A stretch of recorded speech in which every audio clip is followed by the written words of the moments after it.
Hello, everybody. How's it going? It's me, Crendor, and welcome back to another episode of Fishing with Crendor.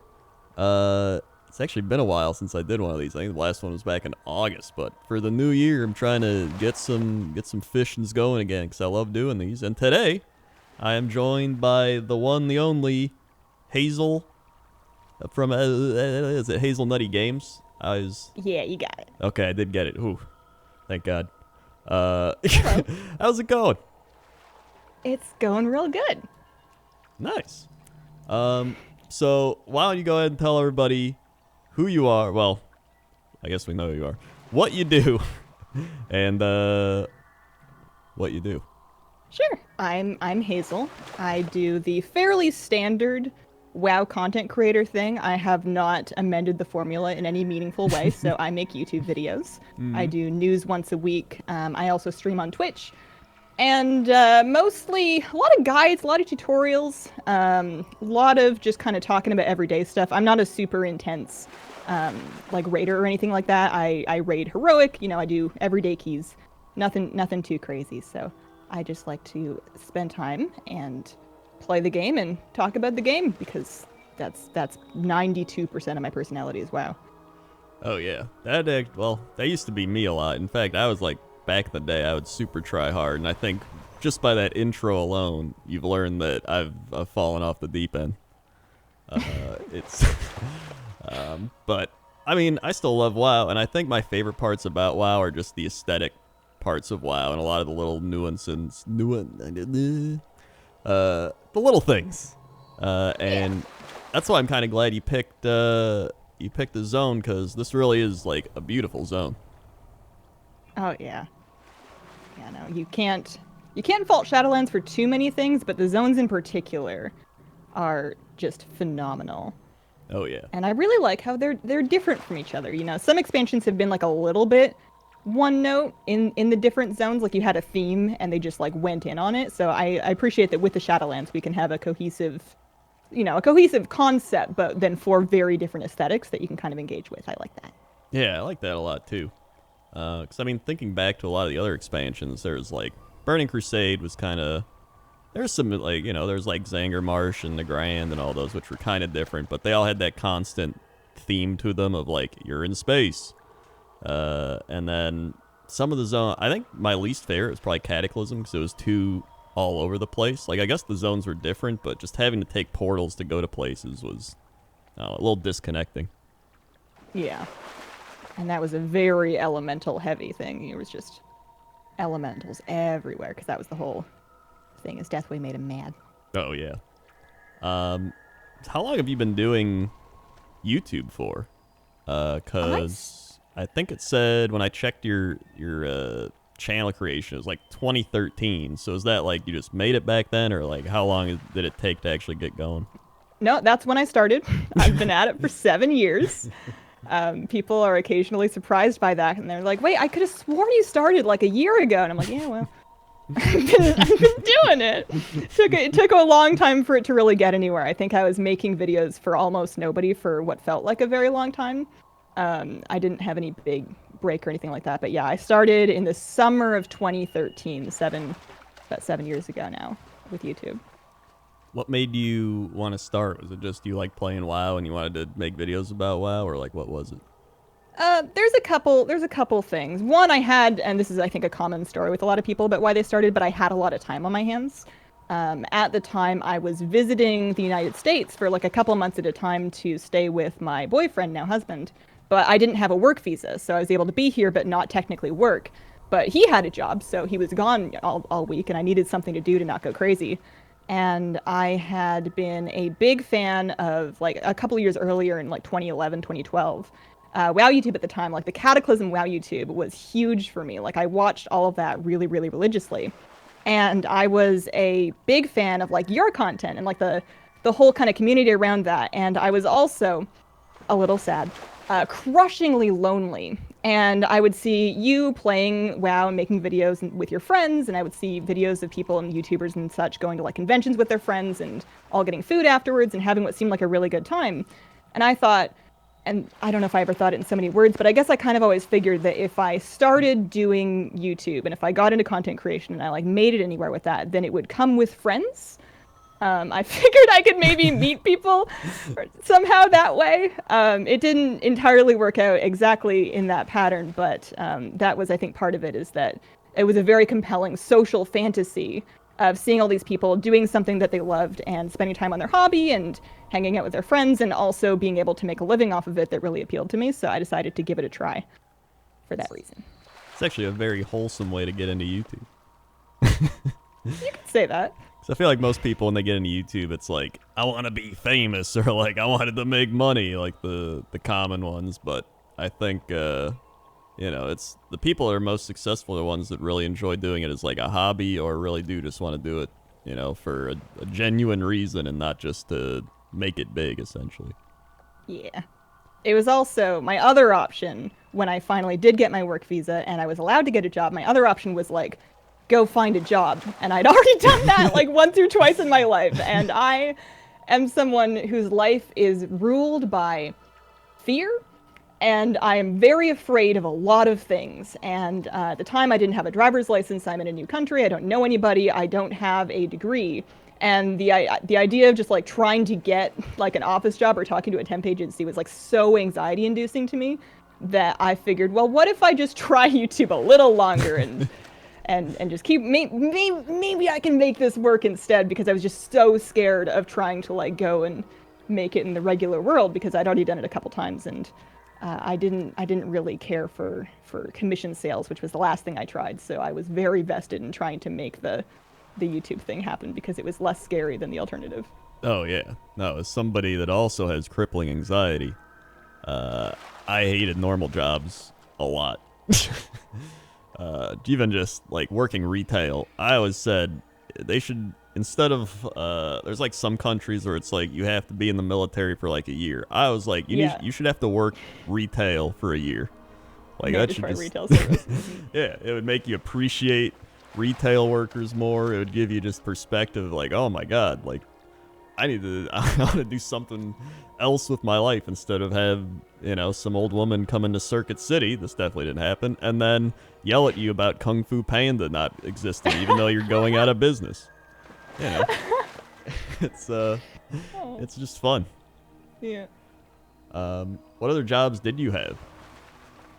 So the commission sales one was for a couple of years. I was selling, it was kind of like a Best Buy-like company in Canada, but we were on commission and we had like sales targets and whatnot. Mm-hmm. So I was, approaching customers and trying to set them up with the iPad or laptop or printer or whatever.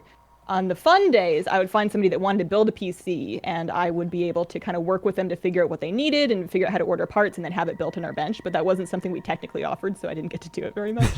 For the most part, it was just, would you like to buy a warranty? And nobody likes asking that. No. Nobody wants to do that pitch. Before that, I had a gas station job, a convenience store clerk at a gas station, which was actually fine because I managed to hold that job for a year without once pumping gas. It was a self-serve gas station, but occasionally somebody would need help, and I didn't know how to pump gas, and I was too afraid to ask. So I never did it. And then I also managed to never once make coffee because I didn't know how, and I was too afraid to ask. You don't know how to make coffee. I managed. I learned later. Oh, okay. I learned later, but at the time, I would just always be really busy whenever I saw the machine getting low, and then somebody else would do it. I did a lot of sweeping instead. Did you ever have like crazy people at the gas station or anything, or was it pretty normal? Oh, 100%, yeah. It was a late shift, and it was in a pretty iffy part of town. And you're selling people cigarettes and no alcohol in that store, not in Canada, but it was, for the most part, though, I feel like the people were less, and maybe this is just distance and time making my memory fuzzy, but I feel like the people were a little less crazy and wound up because you could deal with them faster. Like somebody would come in and they would want cigarettes and they'd be very rude, and you would sell them their cigarettes and they would leave. But when somebody would come in having a mental breakdown but also really needing a printer and being very worried about getting the right one, you were spending an hour and a half with that lady. Oh yeah. And if you're lucky, you can figure out what she needs and help her feel better. But usually it doesn't go quite so smoothly. So I feel like the gas station was actually, because it was faster and it was very easy to help people, Whereas sometimes people would come in and they would want to buy a laptop, but what they wanted was for somebody to listen about how upset they are that their son's going off to college and they don't understand what he needs anymore because he's all grown up. Oh yeah. Plus they're like investing a lot of money into a computer or like a tablet or whatever they're buying. And so they're probably gonna be more rude, like, this better be good. Yeah, absolutely. People get very stressed. And then occasionally unconvinced of my ability to assist them because, you know, in 2011, women can't possibly understand computers. That's crazy talk. What do you mean? I want that guy from home theater to come help me. He looks like he knows what's up. I want that guy that looks like a nerd. Yeah, it was, man, one of those jobs where, like, Circuit City, even though I only worked at Circuit City for like 3 weeks, it felt like 3 years. Like, just the amount of stories you just get from people it's mind-blowing, really. Yeah. It's nice to live a life with lots of different experiences. I'm glad I can say I've had that one, and I'm glad that I can say it's over. Yeah. I hope I can say it's over. It's kind of motivating. You know, I don't want to go back. I have nightmares about going back, because I actually did have to take the job back. Like, I quit once, came down to the States for 6 months, and then I had to go wait in Canada for like another 8 months before the visa came through, and I needed to work, so I went and got my job back. And now, to this day, I have nightmares about having to go back and get my job back, even though the company's gone, the store's gone. I left the country, and they just folded immediately. They really needed me. It's like people have dreams about being in school again, even though they're not in school. Yeah, I get that too. It's man, the brain. So let's rewind it a bit, and let's just talk about how you actually got into video games. Like, were you a kid and you got a Nintendo, or like what happened? What happened? What happened to you? What happened? I had a Game Boy. I had my earliest game memory, I think, aside from just like educational games in the computer, because people like getting kids those. Oh, yeah. My sister and I at first had to share a Game Boy and share a copy of Pokemon. I believe it was Blue. And, you know, as you know, Pokemon save files, it's just the one. You don't get multiple save files. So we had to share a save file. And of course, we're kids. We're 2 years apart. So whenever we would fight, we would just delete each other's Pokemon. And that got dicey real quick. So eventually, we each got our own Game Boy Color. Very exciting. And our own copies. I got gold and she got silver. So I think that was the beginning of it. I have strong memories of being very excited to get a little light. There was like a tiny lamp that would clip into my Game Boy Color to like light up the screen because it wasn't backlit. Yeah, I had that. And I could do that, and then I could plug it into the wall with like this wall adapter I had, so I could hide under my covers in bed at night after lights out time, and then just like play Pokemon late into the night or like read. Sometimes I would use that lamp just to read books, but I remember that. So I started with the Game Boy, but mostly just Pokemon. So your first ever game was Pokemon. Probably the first one I remember. I'm sure there was other small things, but we didn't have like a lot of games around, and my older sister wasn't huge into them. She would play whenever we had stuff. She played Pokemon too, but it was definitely more of interest to me. Who was your starter Pokemon you'd pick? I would rotate, because the problem was that I wanted Squirtle because he had the best attack. I think like he was the strongest early on, or in Blue. I guess this is. I wanted Squirtle, but then my sister would take Squirtle, and he can't take the same Pokemon as her. So then I would take Bulbasaur instead. And then in the second one, I was a big Cyndaquil person. I eventually landed on the fire types because there was a lot of grass and bugs in the early zone, and also Cyndaquil is very cute.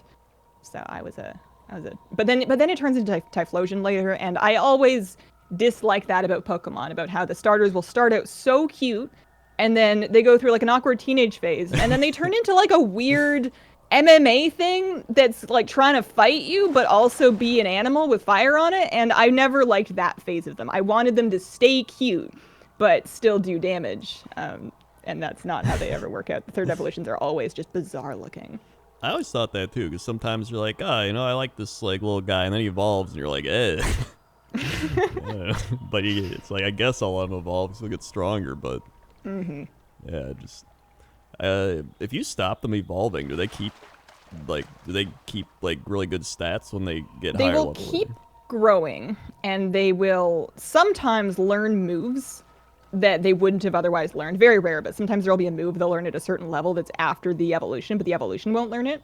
But for the most part, when the Pokemon evolves, I think they get like and I'm talking out of my butt here, but I think they get like a stat modifier. There's like inherent power that comes with the evolution, which is why bug Pokemon get strong so early, is because they're able to get their third evolution stat bonuses early. I think that's true. Don't quote me on that. I'm not a Pokemon expert.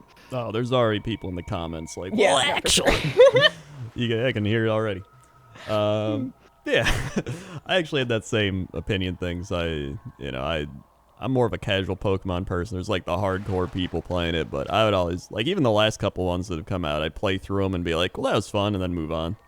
Yeah, yeah, for sure. But what about in terms of like computer games? Did you have a computer initially, or did you get one down the line? I didn't have my own computer for a while, but we had a family computer. It was downstairs. It had a big tube CRT monitor, and it took 10 minutes to load up, so you'd go get your breakfast ready while it was loading. I had to ask for time on it, but whenever I got time on it, I would go and I would play Neopets. I obsessively played Neopets. I dumped a large amount of time, or at least as much as I can get on the computer, into that when I was that age. And then I don't know if it really counts as PC gaming. There were games involved. I got pretty good at Mirka Chase. But I was really big into Neopets for a while. And we had some PC games, but like nobody in my family really knew about games or knew about other people that knew about games. So any like popular games of the time, we kind of missed out on. But I would get like, I would have like Restaurant Empire, and then there was this one that taught you about the different parts of vegetables that I had that I played a lot because I didn't have anything else. I don't remember what that was called, but it would tell you like a carrot is a root, and then if you eat this part, it's another thing. I've lost the lesson, so clearly it was money wasted. Yep. But yeah, we just had strange no-name games, or like point and click for a while. For quite a while. I don't think I played any. The first like popular PC game that I played, I got for myself in high school, which was Dragon Age 2, I believe. There was a special edition of Dragon Age 2 that I bought for myself. And I can't really remember playing anything else before that was like a popular PC game, and not just something odd that somebody found on sale in Walmart. Yeah. Like Neopets, are you like, was it like a daily, like always logging on for Neopets, or was it like a, whenever you had the time allotted to you?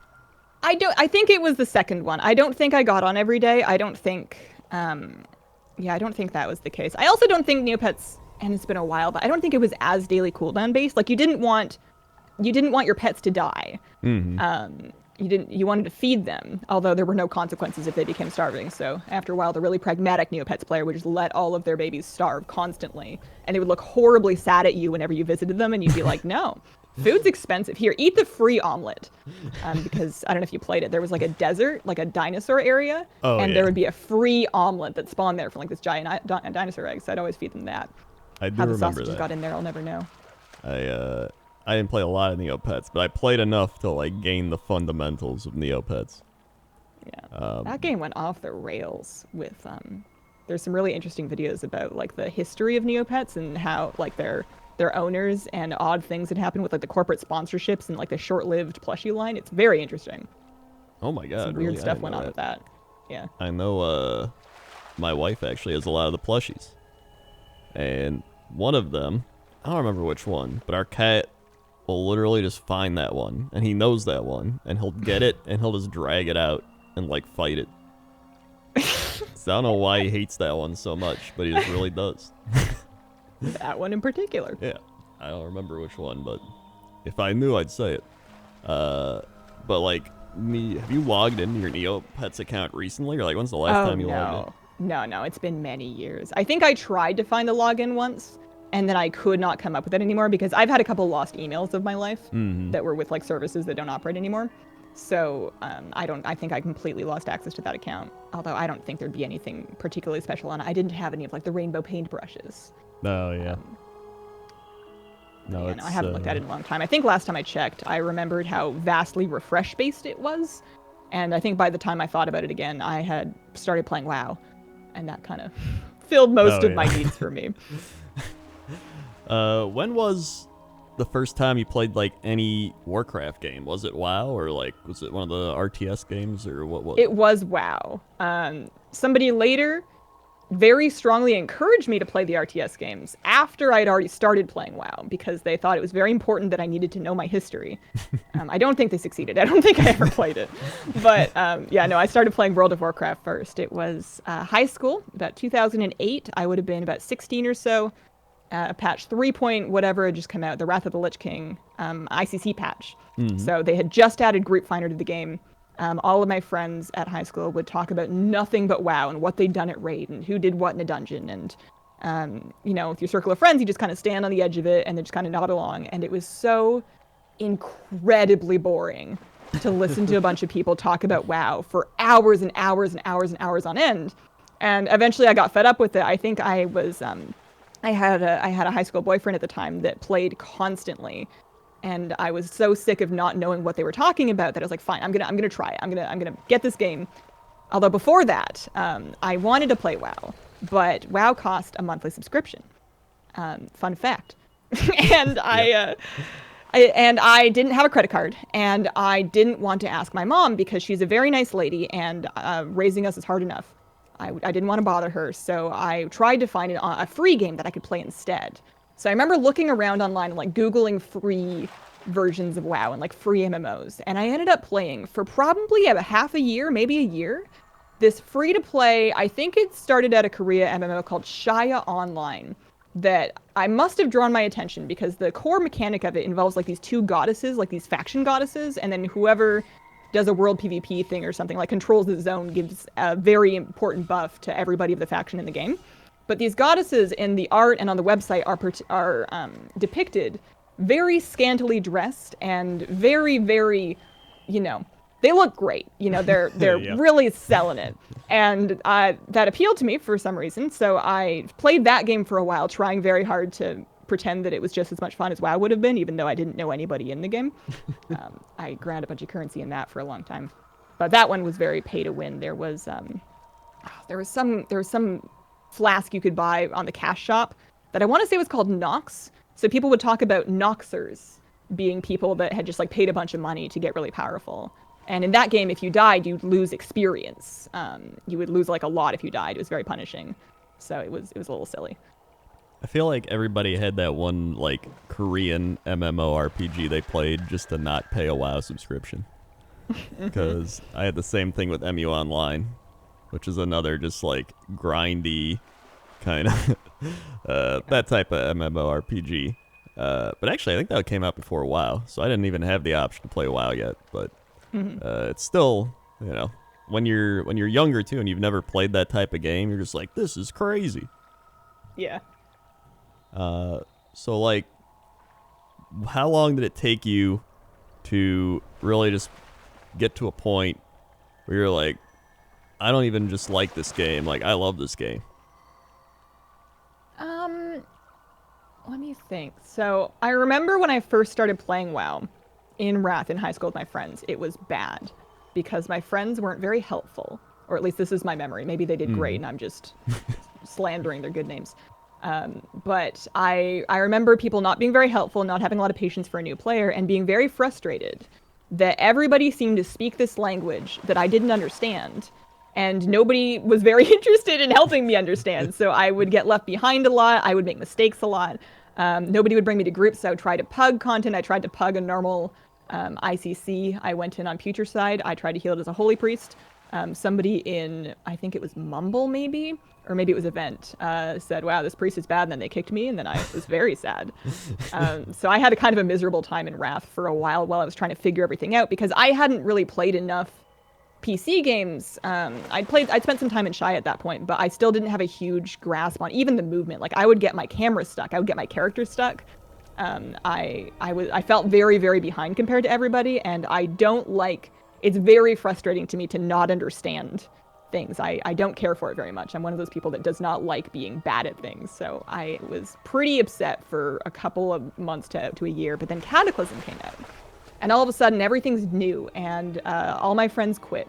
And And everybody's kind of starting on the same footing, and there's all these new systems, and I can learn along at the same pace as everybody else, and there's all this great stuff on YouTube, and I had so much fun in Cataclysm because I felt like I was finally on even ground, and I had also spent enough time with the game to kind of learn more of the basics and get some of that knowledge database into my brain.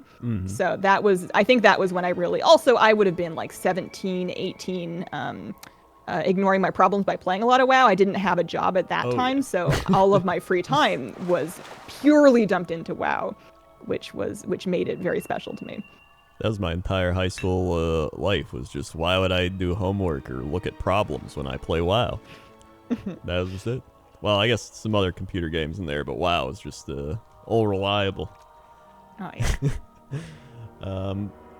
So when did you actually, so Cataclysm was 2011, and then you started in 2013. So, yeah. Like, how did... Cata was 2011. My timelines get mixed up in my head. I've told these stories so many times, they're probably not true. Hold on, even I don't know. I've like... Cataclysm. I think you're right. Cataclysm release date. But if Cata came out... Yeah, Cataclysm came out in 2010, but December, so you're basically right. I graduated the summer before that. So I would have been after high school that I got into WoW with Cata, or that I got really into it. I would have graduated by then. Okay. Sorry, what was the question? That's fine. This is the perfect show for getting confused. How did you... Even I'm confused now. What did I ask? Oh, yeah. What happened between Cataclysm and then 2013 where you were like, I don't even care about this game, to being like, hey, this is like a brand new expansion, like getting into the game and everything and getting going, and this is fun. And then getting to the point of like, I'm going to make videos on this. So MOP, I think, is the answer to that one. MOP happened. MOP was a weird expansion for me in that in Cataclysm, I did some raiding and some PvP. I got into some arena in Cata, very, low-rated 2s as a BM hunter with another BM hunter. This guy, like, played on a laptop on an easy chair, and that was very impressive to me at the time because I'm like, how are you moving on a touchpad? But yeah, I did a little PvP and raided in Cata, but then in MOP, I was kind of between guilds, and then I joined a guild, but I spent the entire expansion leveling characters and doing pet battles. I never raided in Mists, and I never did arena either, and I'm kicking myself to this day because it sounds like arena and raids were really good in Mists, and I completely missed out. I spent the entire thing leveling alts on a server that I no longer play on. Total waste of time. But pet battles were brand new in MOP, and I had been kind of wanting to do YouTube for a while, but I kind of figured, well, I don't have anything particularly special to offer. It's a saturated market already. What am I going to do? And then when Pet Battles came out, I'm thinking, ooh, this is new. I have a chance. I can get in on the ground floor or something. So I put a bunch of time into Pet Battles. I was already into it because I liked collecting pets before they made them into battle pets anyways. So I put a bunch of time into that, and I figured it out, and I came up with some strategies, and I started posting strategy videos for pet battles on YouTube because I thought that was a good way to get started, and it turns out that it was. So that was where I kind of cut my teeth because I figured there was like an opening. It felt like because it was just so new that nobody had a chance to do it better yet, so people might accept trash from somebody that didn't understand what they were doing at the time. Man, that's like that's my entire WoW machinima thing too. I was like, maybe people will accept my trash, and then they did. It was wonderful. But that really is like the best way to get into YouTube, is you find like a niche type of thing that nobody's really doing, and then just do it to the best of your ability, or just you make a video you'd want to watch. Yeah, exactly. That, or like if you're watching something and you just really wish that it would be a little different, or it would just be like something slightly different about it, or maybe a lot different, or maybe you're watching it and this is the best thing, but you just don't quite. You would do something differently. If you're telling yourself that all the time, then do it differently. Like there's enough room in the YouTube market for more than one person to do something. And oftentimes my most successful WoW series have been me making videos that I wish I had when I encountered a problem. Like I'll get to a thing and I'll be like, I don't know what I'm doing. And then once I figure it out, if I go back and make the video explaining what I'm doing, then usually those do well, because chances are you're not the only person that needed that thing that you encountered. So like learning to set up Trade Skill Master was one of them. Raid guides is another one. I made the raid guides that I really wanted to have because I wanted to watch raid guides to kind of help with anxiety before, joining a raid, because raids are scary, and it helps if you feel like you really know what's going on. But I also was lazy and left it to the last minute, so I needed really short ones. Oh, yeah. So I tried to make really short raid guides that just show you what's going to kill you, what do you got to do to not horribly embarrass yourself in this raid. And that's the angle that I try to take with them now.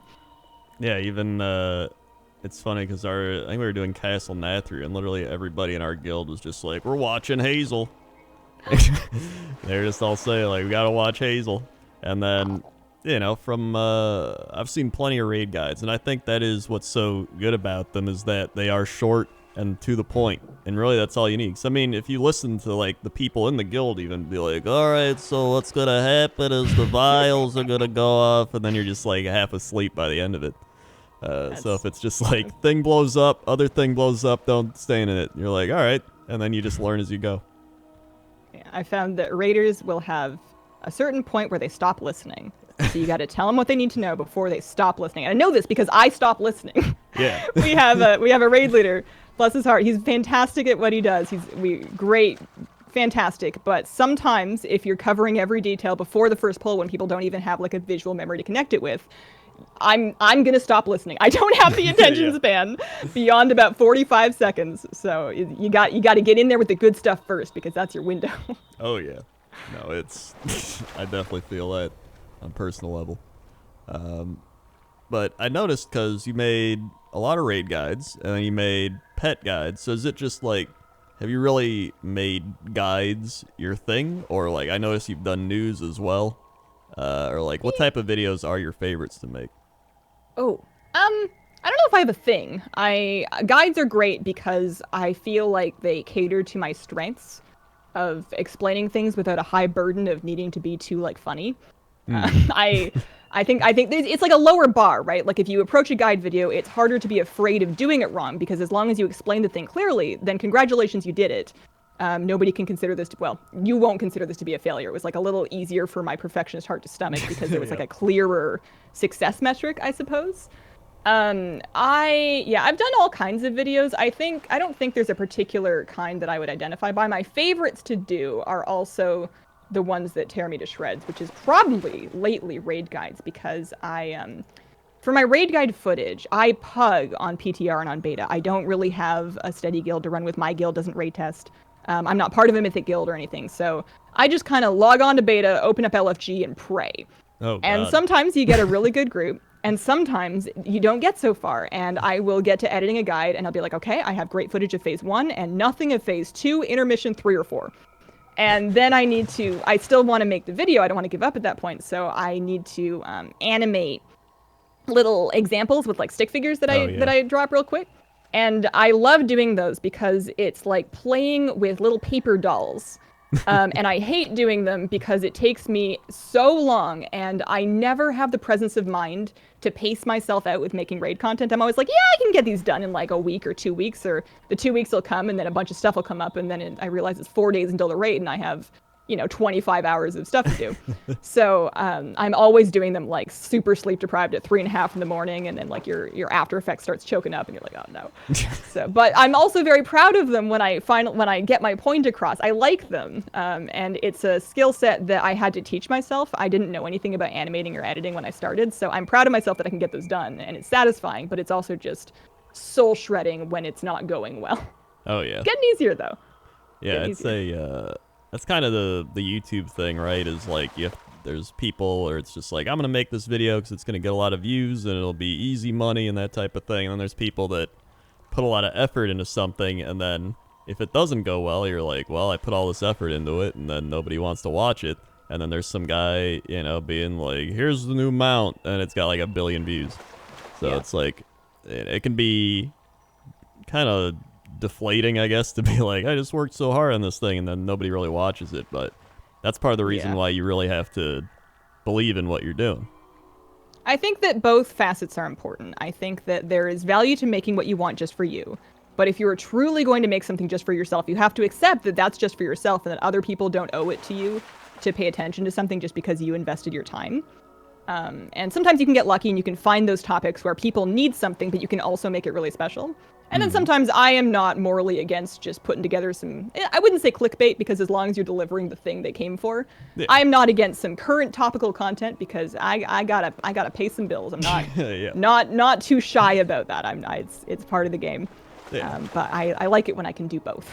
Yeah, I think there's a good balance between the two, and that's kind of what you learn over time. It's have you ever felt yourself burning out, or have you not really had that? Oh yeah. And it's hard for me to tell whether it's the YouTube or it's just me. I think. But I tracked it down once actually in metrics, because those are really fun.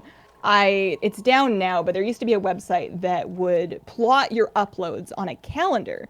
So you can see, okay, I uploaded every Tuesday, Thursday for this week, this week, and then I did nothing for 8 weeks. That's really weird.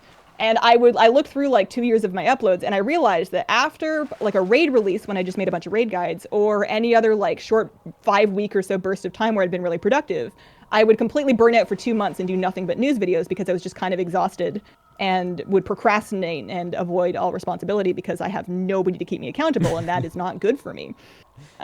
So I would go through kind of phases of it. I've never like fully burnt out and wanted to quit, because I think it's a very core thing of, this is really good for me and I want to continue doing it. But I eternally struggle with, I know I can do more and I know I can do better. And not even with it, not even overworking myself. I'm not trying to do any crazy crunch. I just want to make a reasonably steady and consistent output. And for 7 years, I have proven kind of incapable of keeping that up, which is my eternal frustration. Every day I say I'm going to do better, and then most days I go, well, okay. Oh yeah. So sometimes it's worse than others, and I think those are times are the closest to burning out. And then sometimes the worst part, man, is when I feel like I've figured it out and I'm like, all right, I had a plan. I put in my bullet journal. I have a little sticker in my bullet journal that calls it a quest log. It's super cute. And then I did XYZ. I did this call. I got this thing out. I streamed on time. VOD's up. Checkbox. And then on those days, not only can I not even properly relax afterwards, but then whenever that's happening, I assume it's going to last forever. Whenever I'm doing well, I just think I've finally figured it out. I've learned how to control my own time. I've got this now. I'm going to be better. Think of all the wonderful things in my future, because I've finally learned how to marshal my own energy. And then the next day hits and I can't get out of bed. I'm like, oh, not again. I just did this. Yeah, I definitely I can understand that. I mean, it's like that with me too, where I remember even back then I'd be making maybe like 2 machinimas a month or something. I was like constantly writing and editing and everything, and I was like, why was I able to do so much back then? I'm like, oh yeah, I guess I didn't stream and I didn't do podcasts and I didn't have like all these other things I was doing, and I'm like, the extra stuff adds up. It really does. Because when you're only doing like YouTube, for example, you can just focus all your. You can be like, you know what, for this allotted amount of time, I'm only gonna work on YouTube, and then you just do that, and you're like, all right. But then when you have so many other things to do, it's like, it's kind of all over the place. Yeah. I do really short streams. I stream 6 days a week, but I only stream 2 hours at a time. The idea being that I reserve 6 hours of a standard 8-hour workday for YouTube. And if I could only spend even 4 of those 6 hours on videos every day, I'd probably be doing great. But sometimes I can do it, and then sometimes it just turns out to be impossible for me, and I can't really explain why. Well, it's interesting because with Twitch and live streaming, I don't remember where I heard this. It was some video. But the first 2 hours of a live stream are where people make the majority of their money. And after 2 hours hits, it like plummets like an insane amount. And so if you're streaming longer than 2 hours, it's actually not beneficial if you're trying to make money off it. Like if you're just having fun streaming, knock yourself out, whatever. But like you're better off just doing like an hour and a half to 2 hours like early and then be done, or an hour and a half early and an hour and a half late, and then kind of cipher it up, be like, hey, I'm gonna hit the EU audience and the American audience, whatever it might be, which is what I'm doing. But yeah, I think one of the biggest things is just working smarter and not kind of just I'm gonna stream 12 hours today and then work on YouTube 12 hours tomorrow. I think there's just something for I mean, if you do want to stream longer, it's not like it's a bad thing. It's just not the most efficient way to do it. Yeah. The one inefficient thing about the short streams is that I stream for 2 hours, but the hour before I stream is dedicated to getting ready for the stream and double checking that all my stuff works. So I'm losing like an extra 50% of the time just because of how often I'm setting this up. But I do think it's probably the best thing, especially because the way I stream, I don't really like ever get on calls with people. I'm always just kind of on my own, doing my own thing, and I'm terrified of too much dead air. So I feel a very strong pressure to fill 2 hours of space with conversation or talking to chat or anecdotes or whatever every day. And if I try to stream for much longer than 2 hours, I am just going to hard run out of things to say. It's already real tight sometimes. I think that pressure is sometimes lower if you do like a really long stream where you're just kind of like hanging out, you're on a call, it's less pressure. But every time there's like a gap and I'm like, oh no, I don't know what to say, I just feel this like pit of failure in my stomach. And I think that having a shorter stream helps me mitigate that stuff. So do you like actually plan out things you want to talk about during the stream before the stream? No, I really should. I keep a running list in my mind of like anecdotes or topics or questions, but it would really do me some good to write them down, because I will often forget one for like 6 streams in a row, and by the time I get to it on the 7th, all I remember is, do you guys ever think about pineapples a lot? And there was more to that concept. I swear there was more to it. It has something to do with completionism in and organization in regular day-to-day life, but all I can remember of it was like, sometimes I don't think I can move on with my life and my skills because I haven't learned everything there is to learn about pineapples yet. But no, I don't plan that heavily. I do think about it a lot though. Like whenever I'm not streaming, I do think often about, oh, I should share this with stream, or I should save this for stream for something to talk about, or find out what people think about. I also kind of use them as like a big advice box, because there's always somebody that has gone through like the exact question that you have, and they just know everything. It's great. Oh yeah, no, that's very true. There's always someone who knows everything. And it may ask be your chat about multiple sharpening people. knives and building some things. Or Pokemon starters. Oh man. That's actually interesting because like I'm kind of the opposite. I hate planning because planning gives me anxiety. And I've learned that because when I plan something, it means I have to do it. And when I have to do something, I'm like, I got to do it or else I don't do it. And that gives me anxiety. So I prefer to just go into everything and kind of just improv it all. And that includes like even making videos. I'll just be like, this sounds good. And I just like write it all down and then just throw it together. Mm-hmm. And even with streaming, I just go into it. I don't have like an intro. I don't have a start. I just show up and go like, hello, hello, hello, until someone says hello back. And I'm like, all right, we're live. Mm-hmm. So that has its good and its bad sides, just like anything else. But you know, I think it's all just a reflection of you. And I think if people see that you're genuine in what you're doing, that's what can also attract people towards your videos or stream or whatever you might be doing. Yeah. I want to say something, and I want very much for it to not be taken as an insult, because it's not meant as one. That's fine. Trust me, I play League of Legends. I appreciate you in the community as a role model, because it provides like an alternative example of what success can look like. I think that something like the way that you do things is very different from the way that a lot of streamers that are kind of like, you know, buy my energy drink, watch me lift weights, we're gonna get 2,700 today, boys. And I think you're a great example of a stream that can be very successful and like a community that can do well, but have a very different energy. Because sometimes it can be easy to feel like if you didn't have like the most hype stream ever or get a certain amount of views in a video, that it's just kind of over for you. And it's very comforting for me to see people in the community, especially because you've been around for so long. You know, people, when you do YouTube, I'm sure you know, will constantly tell you, what are you going to do after it all vanishes when Google deletes YouTube? And so it's helpful to see people that have been around for a really long time and manage to make it very stable, because it provides kind of a more achievable example of what, you know, what this could look like. I, for a while, would worry about how nobody's going to watch my stream because I am not great at the game, and I'm not incredibly funny, and I'm not like super hot or really charming or like whatever the things are. I would just worry that I wasn't good enough because there's so many people making content, right? That, you know, there's always going to be somebody better than you. So why should they watch, you know, any particular person, or in this example, me?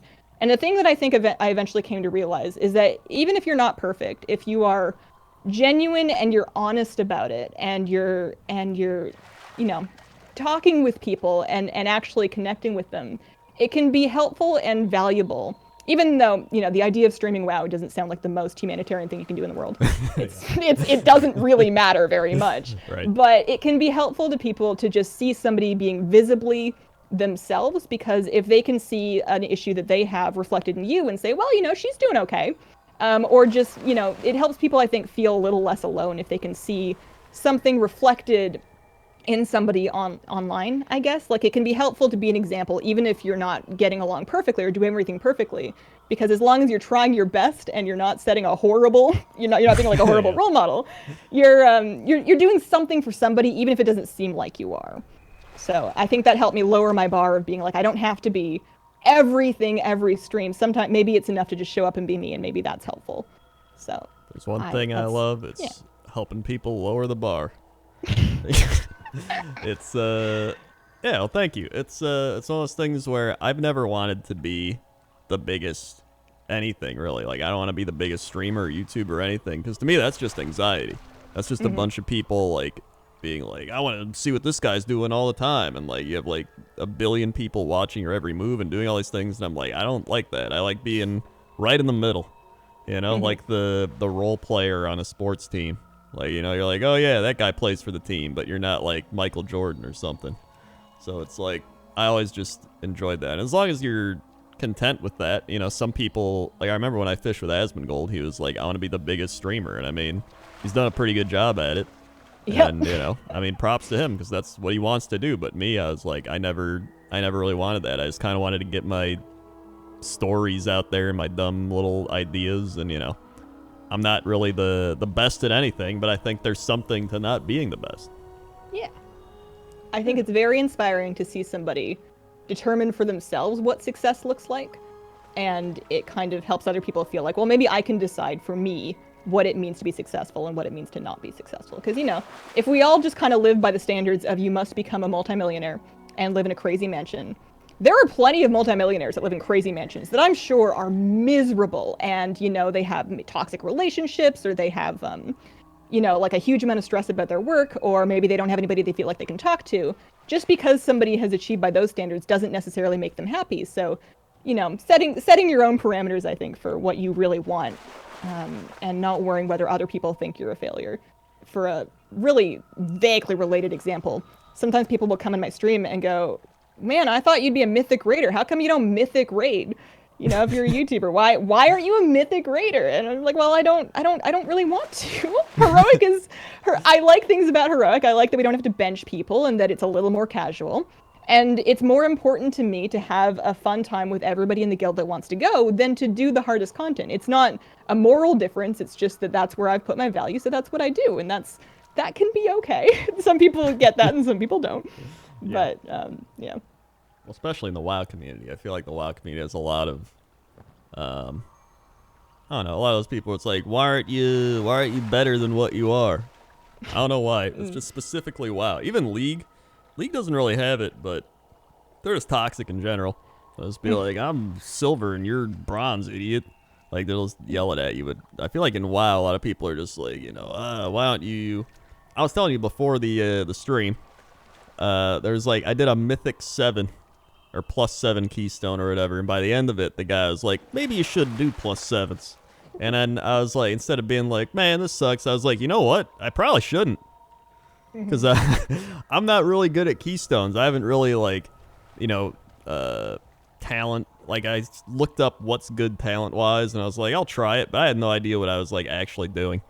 And then by the end of it, I could single target burst stuff, but that was really all I could do. And then, instead of being like, oh god, this is the worst, I was like, maybe I really shouldn't do +7s. And so I didn't. And, I don't think that's a bad thing. But I don't really know where I'm going with this. I just wanted to tell that story. I thought it was a wonderful story. I would argue that if you think that, like, if you do want to do dungeons and you think they would be fun, that pugging is a horrible thing that nobody should have to do, and it's a sad fact that some of us have to do it. If you can find a group of people, and I know that's hard, much easier said than done, but if you can find that mythical group of people where you go in and you hang out and everybody kind of knows each other and they all have the same expectations, it's so much fun. And that you shouldn't write yourself off from that just because you don't do AoE damage, for example. Sometimes it's Tyrannical Week and you really need that single target burst to get the boss down.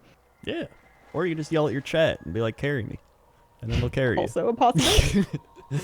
That was actually a lot of my classic WoW experience, to be honest. It'd be like, man, I don't want to play a classic WoW thing. Who wants to carry me? And then they would. But it was fun.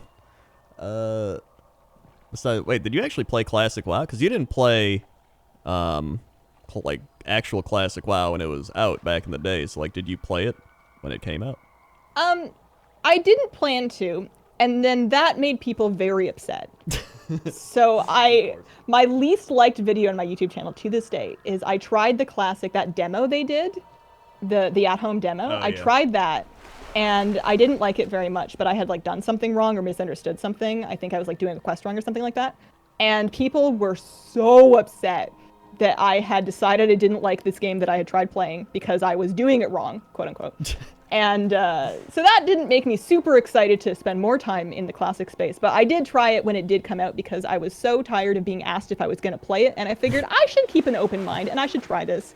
I've always said that I never really thought I would put any significant time into it because I just don't play simultaneous MMOs. I don't see why I would put time into classic when I already am so invested in retail. Mm-hmm. It's like somebody asking me if I want to date somebody who is I'm sure they're very nice, but I'm good, you know. I'm already married. I'm not really in the market for that, so I'm sure it's wonderful. No harm on them, no slight on them, but I'm good, thank you. But I tried it for like a couple of days when it came out, and I will probably do the same about the TBC version if they do that, just so that I know what it's about and can say that I tried it, and then can go back to retail. But you know, maybe it'll surprise me. Can happen. Yeah, I feel like as long as you try something and give it a fair shot, it's like, you know, that's all you can do. I think some people they get to that point where they're like, you're not playing it the proper way, you know? You just got to play it the way it's supposed to be played, like how I play it. I did eventually come around to actually really enjoying Classic, but just leveling. I never want to do any group content, but like I'll log on either by myself or with a friend and then just like level and quest. And that's very fun because when you take away any possibility of ever getting to endgame, how slowly you're going doesn't matter. So you're just kind of like off on an adventure trying to do whatever the quest wants you to do and getting repeatedly murdered by this rare that keeps padding around the zone that you think you can take and you really can't. There's fun experiences to be had there, but the pressure of trying to get leveled never really appealed to me, so I've never bothered with it. I've never gotten past like 30. Yeah, like to me, it was mainly a nostalgic thing. It's like I did play, so I was like, oh, I'm just gonna level to 60 again, see if I could do it better than I did back when I was, you know, a freshman in high school. And so just doing that again was fun. And then I did, you know, a couple raids, but it was one of those things where like if I wasn't in a quote like streamer guild with everybody, like I probably wouldn't have raided. So I mean, and really, you know, it was fun for a while, and I had a good time, but like by the end of it, I was like, nah, I'm good. But that's all I really wanted out of it. So I was like, I don't really care if people are like, oh, you got to keep playing or whatever. I was like, that's what I wanted. That's what I'm gonna do. One thing There you go. I wanted to mention is I saw that your top viewed video is Animal Crossing. And now, as somebody who logs into Animal Crossing every day still. Oh, you do? I do.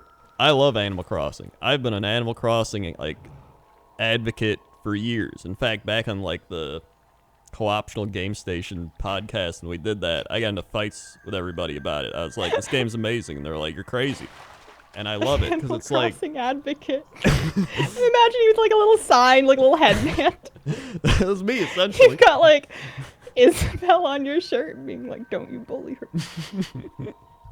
All I had was my Animal Crossing shirt on and my hat, and then they were just, you know, like, I don't get it, I don't understand the game, and I'm like, that's fine, but then don't bash it, because like to me, Animal Crossing is like the perfect.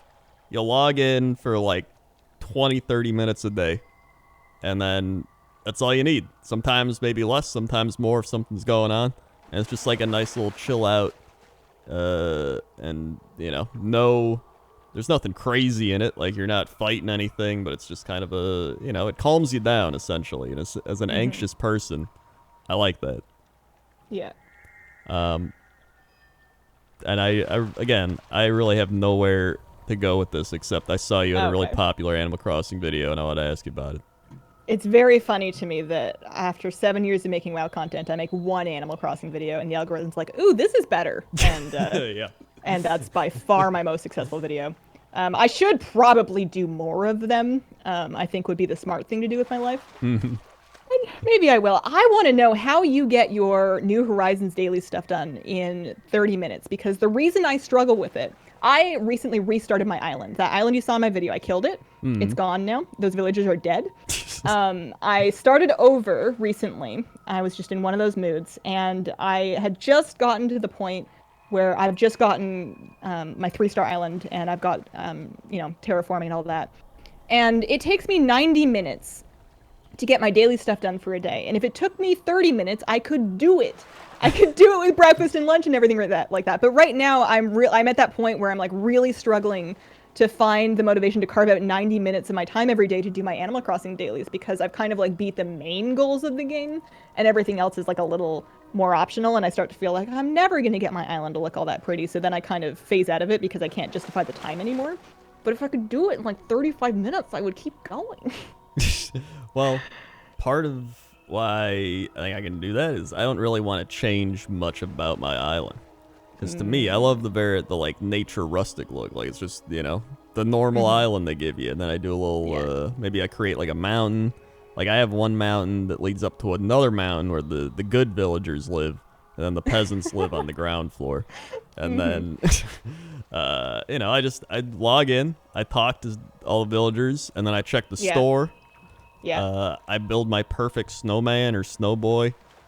Yeah. And get my I've been doing that with the paths because I cannot try to check the snowballs by like my ears or whatever people do. Yeah. So I have 4 different runways of 10-block long paths on my island just to like bloop it right on there. That does sound a lot more efficient. Mine is literally just like, I think it's at the ears, and then I'll try it and it's wrong, and then I have to restart, and then I'll just do that 3 times, and then I'm like, if you do 2 max size snowballs and you put them on either end of a 10-block wide path, like a custom path, the balls get smaller when you roll them along the path. So you just roll one along it, it'll be at the perfect size by the time it gets to the other one, and then you get a perfect snowboy every time, but then you have to have 4 runways on your island. I'll clean them up once winter ends. I didn't even know they got smaller on a path. I found that out. I should do another tips video. You should. Especially now. That would do extremely well, probably. And there's probably like less Animal Crossing people than there were back when it launched. Yeah. Yeah, that's pretty much all I do, and then I'll see who's on the island, because I'm like, is it red? If it's red, I gotta check for my art, and then everyone else. Are you trying to complete your museum? Yes, that is my... You got your fossils all done? Yep, fossils are all done. Okay. So you don't need to do that. Don't need that. I've gotten a decent amount of art. I got a lot of bugs, a lot of fish, probably like 3/4 of the diving stuff. Yeah. But that's kind of what I enjoy most, is just collecting everything. Right. I mean, that's most of it. Mm-hmm. Yeah. If I'm logging on for the day, I guess also because I'm still grinding money. Maybe once I have my house fully paid off and I don't need that much income anymore, then I'll be able to relax. But right now, like, I have to smack all of the rocks, and I have to shake all of the trees, and I have to dive until I get a pearl for Pascal, or a scallop for Pascal, who is my favorite. And I have to get, check for the villagers crafting for their DIY recipes, and check the hot items, and what else do? I do balloons. I'll camp balloons sometimes. I'll do the snowboy thing, talk to everybody, and then craft some stuff. Like it takes me 90 full minutes to do a day. But yeah, if I could get everything paid off, I suppose. I feel that tension between what I want my island to be and what it is. And I don't know if I have it in me to bring it to that point, my vision. And it just hurts to look at it while it's unfinished. I'm trying to make a spa. I'm trying to put together like an and it looks garbage. And I'm very upset with it so far. It's, I paid off everything a while ago, come to think of it, so I definitely don't hit rocks anymore, do all that. I'm like, finally, don't have to do that. It's like I just ignore it, so that's, that helps. Who are your favorite villagers?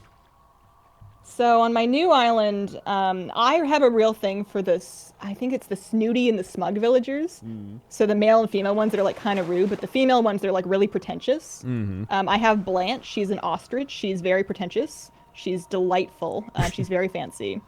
And then I got Nox. He is a cranky chicken in a medieval helmet.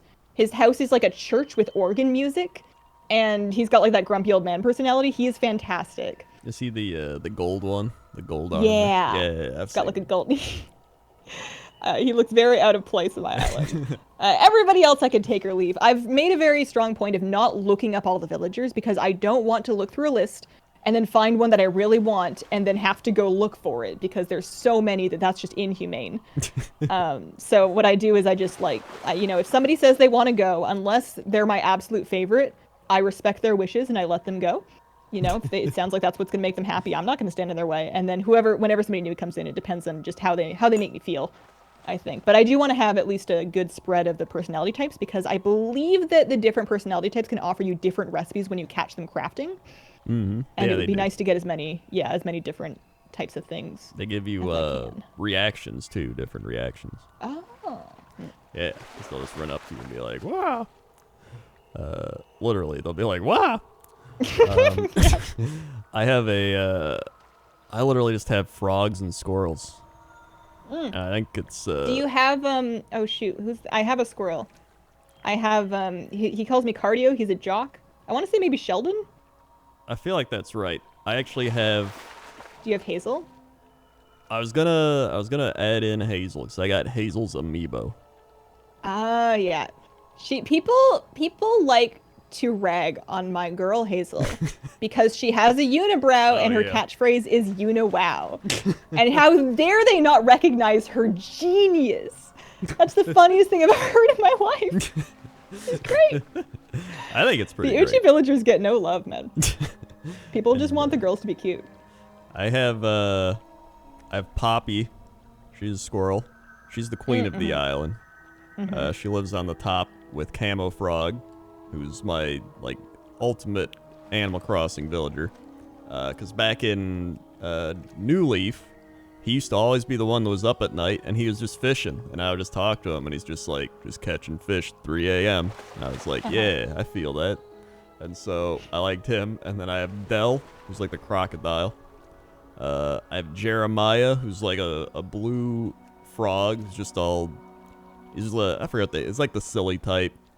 Or something. I got the lazy type? Always talking about the bugs in their house? Yeah, I think that's it. He's lazy. And then I have a jock frog who's... I forgot his name, another jock frog. And then I have more squirrel girls. It's a problem. I don't know why. I just like frog guys and squirrel girls. And that's like half my island. I have Peanut, Blair, Pecan. And then I was going to add in Hazel and then Poppy. Oh, there you go. And Mint. Oh, God. So, real question. Who's the peasants in this situation? Well, there's it's a constant moving system. Okay, but you're not gonna let Hazel live, in the trenches, are you? Obviously not. Yeah. But Okay. currently the top tier is it's Poppy Camo Frog, and there's Dell's there right now, but Jeremiah might move up there because he's been a long resident. He deserves it. And then there's tier 2, and I'm about to move a bunch of people up to tier 2, but now I need money again, but I haven't farmed money in so long. And now I'm like, oh god, I gotta find money again. So that's a problem. Tier 2. What, you mean money just to move houses, or is there Well, something new I haven't learned? I mean the island's height. So there's the bottom piece of land, then there's a second tier, and then the third tier.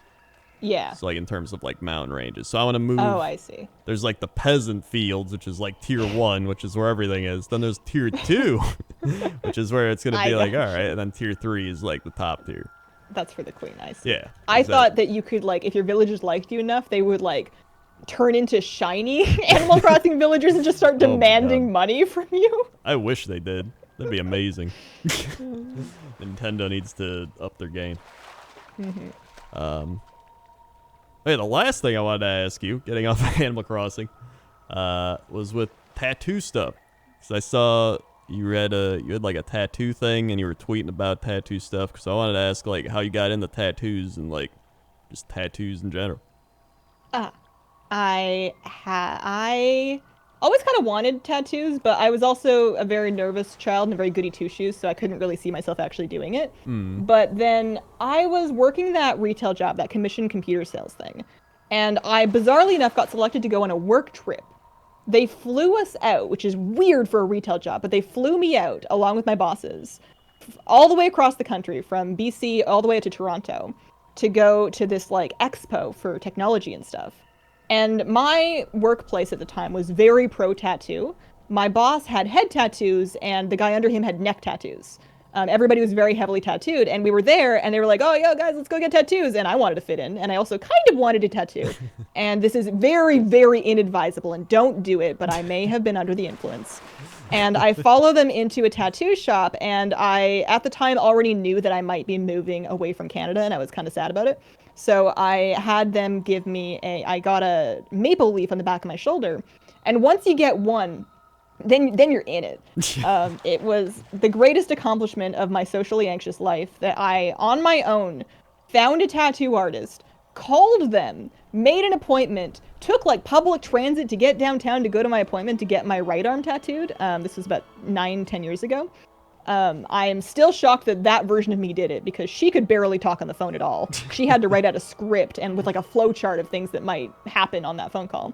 But I got my right arm tattooed there, and that one was kind of strange because I found a very good artist. I did my research and found a great artist, but they were great at tattooing and they were not very socially friendly, especially to this really nervous looking girl who can barely speak 2 words to you. So I ended up, I explained what I wanted, and he didn't super understand, and he didn't do up a sketch. He just kind of, we did it all in one appointment. It was like an 8-hour appointment. And I got my entire right arm done with this big cherry blossom tree that was not the one that I had in mind, but I was too nervous to say anything. And the one time I did say something, he like changed it a little bit, didn't make it what I wanted, but also made it worse than what he was doing before. So I just kind of eventually just like put in my headphones and was like, do whatever you're gonna do, and trusted and put that up to fate. And I do really like it. It turned out really well, but that was the last tattoo I got for a long time because the artist moved away. So then I stopped for a while, and then just recently found an artist here in Portland, and now I actually I talk to them. They're a gamer, so I have things in common. I also found a hairstylist that does my hair that is also a gamer, so I can actually talk to them because I'm useless at talking to normal people. It's very sad. So now I'm working on a tattoo sleeve on my left arm, and then I've got some more stuff that I might want to get if I'm still in the States at that time. I might want to get some more stuff done, but it's very addicting once you get started, because you just start thinking more, and it loses all of its scariness. And I'm not too fussy about what I'm going to look like tattooed and older. I'm just going to look tattooed and older. And there's going to be a bunch of other people with tattoos. And even if I grow into somebody that doesn't really like the tattoos that I got anymore, they're still going to be really indicative of what I wanted at the time. And they can kind of be a storyboard of the different things I liked in my life. And I also don't really do any pop culture tattoos. I don't have any gaming tattoos, no names, no text, just nature stuff. Oh, yeah. So hopefully nobody can get have a scandal. You know, I don't want anything that can happen on Twitter to affect how I feel about my tattoos. Yeah. So I'm trying to pick things that are really future safe, hopefully. As long as they don't get picked up as hate group symbols or something that I can be good with. That crazy maple leaf. Oh gosh. What was it like just sitting in a chair for 8 hours getting tattoos? That seems like a long time. Not even just to sit in a chair, but then to be getting tattooed on top of it. It's too long. It's that was a mistake, and they never should have let me do it. Oh. Your body runs out of, I don't know if it's adrenaline, but your body generates a chemical while you're getting tattooed, and it's like, dude, you're getting injured. Here, have some pain relief stuff so you can get out of there. And it runs out of that after a while, and it starts to, it doesn't, getting tattooed doesn't hurt that badly as long as you're not that distressed about it. But after a certain point, after about 4 or 5, maybe 6 hours, you're just out of it, and you don't have any more of that juice that helps you not worry about it so much, and everything is just the worst. Yeah, no, that was a mistake, and I shouldn't have done it. These days, I'll sit for 2.5, maybe 3 hours at most. Sometimes it's just an hour and a half if he's just got a small thing he's working on for the day, and I also lie down now. Although that's kind of not been good either. I need to figure out a better, I need a thinner pillow or something because I got a real crook in my neck. But these days, you know, you just pop in some earbuds, you get AirPods going. I listen to musicals because you can follow a story, plus it's like song, and plus if I know the musical well enough, then if I get distracted or I start to chat with him for a bit, I can jump back in wherever and I know what's going on because I know the musical by heart. Great. Ah, that actually is really Plus smart. Hamilton will get you through like a 4-hour appointment. Oh, long. yeah. That is very true. Wow, yeah, I know like absolutely nothing about tattoos, so just learning about tattoo stuff is pretty interesting. You know what's fascinating is they've changed in the last like 10 years. The technology that they can use to give you tattoos, like the actual tattoo guns themselves, have apparently had some developments. And tattoo bandaging has had developments as well. So like when I got my tattoo 10 years ago, it was a big old buzzy gun and it hurt like hell. And then when I was done, he masking taped some saran wrap to my arm and sent me back on my way. And I wore that home on the bus, stopped at a Subway on the way home and picked up a sandwich. And that was the end of it. And now the guns are much smaller. It doesn't hurt, and maybe my art is just really good, but it doesn't seem to hurt as bad. It seems to heal a little better. And then they have this like second skin style bandage that I believe was developed for burn victims, but they can put it on you and it's like breathable. So you can leave it on for a couple of days while the worst of the healing is happening, and then it makes you much less likely to get like infected, and it kind of skips you past some of the itching. I'm sad because I have one of those on now, and I think I have to take it off today because, unfortunately, and this is gross, I'm sorry, it's been generating a little too much fluid, and it's leaking, so I think I need to take it off and clean it because there's no longer a seal on that Band-Aid. And that's upsetting because they're adhesive bandages, so they kind of wax you a little bit if there's any hair left, like, surrounding the area. They'll shave you before they tattoo you. They have, like, disposable razors. They'll shave your hair from wherever they're tattooing, but they don't always shave, like, your entire body, and then if the bandage is on a place that still has hair, then it's really painful to pull off. I don't know why I'm telling you this, but that's another fun fact about tattooing. How long does it take to heal from a tattoo? Like to fully heal, you're talking about like a year before it like gets into its final form. But it's usually for me, I get like a day or two of, oh, this sucks, and then a couple of days more of itchy, and then by the time you're like 10 days in, it should feel pretty much like skin. 10 to 12 days is usually where I'm back to where I started at. But I'm also real careful about it because it is an open wound, and you do not want to spend a bunch of money and time getting tattooed and then have it heal wrong because you got it infected or something dumb. So I clean them very religiously. Yeah, if it like heals wrong, could it like mess up how it looks as well, or is that Absolutely. Oh. You ever want to terrify yourself? I mean, I guess if you're not getting tattoos, it doesn't matter. But I like to terrify myself by looking up photos of badly healed before and afters of tattoos. You'll just see a gorgeous tattoo that gets mangled by like a really bad healing. Or the worst thing is if it scabs and then you scratch it. That's why you don't scratch it. You don't want to pull scabs up before they're ready because it can pull ink out and it can just smear the thing. It's horrible, and it's really hard to fix or like cover up. You've just ruined it at that point. So I like to scare myself with that because it's very tempting to scratch it. They get really itchy and you don't want to scratch it. You can slap it if you're careful, and you must, but for the most part you just want to leave it alone, which is why these bandages are good. Wow, that's like, have you ever had like a face tattoo? Like, I can't imagine people getting face tattoos. I do not have any face tattoos. All right, just wondering, because like there's people get face tattoos. I'm like, how do you do that? I mean, they take a tattoo gun to your face. I'm assuming. I've never had it done. I imagine the process isn't that much more different. Tattoos will fade depending on how exposed they are. People that get finger tattoos find that they wear off because the skin on your hands gets exposed and like abrased. That's not a word. I made that up. You know what I mean? Like it gets rubbed off over time. Feet tattoos are the same way. Like toe tattoos. Don't do that. It hurts, and nobody's gonna look at your toes, and nobody wants to look at your toes, and it's gonna get rubbed off anyway. So don't do it. Yeah. Unless it makes you happy, in which case I'm not your mom. Wow, this makes me want to look up tattoos gone wrong. Mm-hmm. And I probably will after this. But yeah, wow, I learned a lot about tattoos. You're welcome. Well, that's probably a good place to stop then. So we're a little over an hour. So thank you for joining me. If people want to find your stuff, where can they find you? I am Hazelnuttygames on YouTube. That's where I do a weekly WoW news show, as well as the occasional guide. and stuff. And then I'm also Hazelnuttygames on Twitch, where I stream like mount collecting and alt leveling, and lately a lot of Torghast, but just pretty casual stuff, very conversation focused. And those are the only two that really matter. Everything else is like largely abandoned. Oh yeah. Yeah. How many mounts do you got?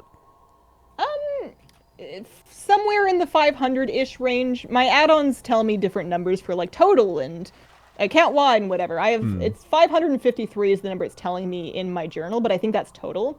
I think it's like a little under 500 for usable on a given character. That's still pretty good. Yeah, it's not bad. Yeah.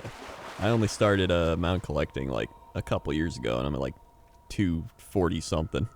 So I mean, when anybody over 500, I'm like, man, even 400 are up there. But I think a lot of them is just from like, I don't know, like there's some rep ones, or it's like you get the rep and it's like here's 10 mounts and stuff like that.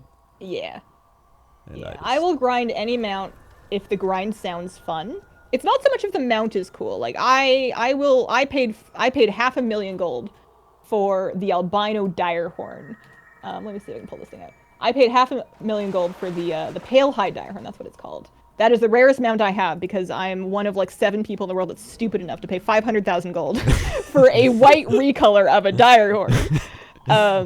But the like the Shaw of Anger mount, I refuse to farm that. It's a very cool mount, Heavenly Onyx Cloud Serpent, very cool. If I ever get on the black market auction house, it'll be a good day. But I refuse to farm something that's like a 1 in 1,000 or 2,000% drop chance with a once a week chance, right? Like weekly lockout. Yeah. And the boss isn't even guaranteed to be up when you get there. You gotta wait for it to spawn. Those 3 factors combined make it so rude that there's not a chance I'm gonna farm it. I'll buy it or I won't get it. One of those 2 things. Either's fine. I am not farming world boss fights.